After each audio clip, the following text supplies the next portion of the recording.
Okay, so wheel alignment, van 2. So the before and after, I mean, it was out of spec a lot before and it's a lot better after, but the rear toe in isn't perfect, but it's close enough. But the caster on the right hand side is a little bit out, like 1 degree out.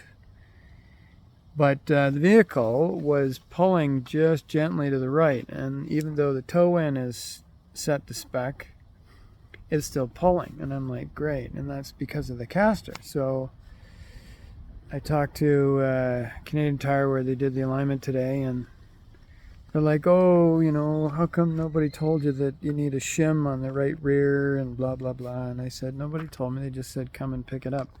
So anyway, they talked to their alignment guy, and he's like, well, you know, I don't have time right now. And I'm like, really? You don't have time? So whatever. So I decided to go, okay, the front is close, but it's not right, and I have to compensate with toe in because of the camber. So whatever. I mean, caster.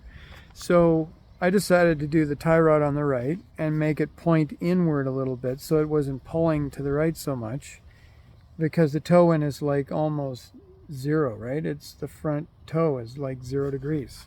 So I'm like, well, a tiny bit of toe in isn't going to hurt. So I, put the vehicle up on ramps, and I'm out here just with my tools and everything, just finishing the task. But 3 road tests and I got it. So the first time it was way out of whack, and then the next time it was too much.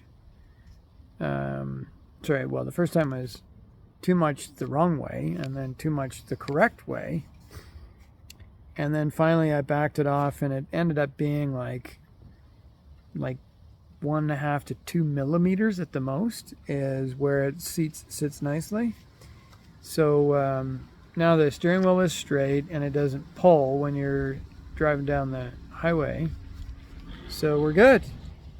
So instead of arguing and bitching and complaining and paying like $300 for somebody to pull the entire shaft off the right hand side and put shims in and then put it together and say, oh, that shim is too thick, pull it all apart again, and you got to pull the wheel bearing out. And I'm just like, oh yeah, that's going to be like, 4 hours shop time, $150 an hour. No. So I just fixed the front toe in myself with 3 road tests in about an hour plus worth of work for no money. So I'd rather do that. So now I'm on to the final tasks to get this fan 100% mechanically and visually good to go.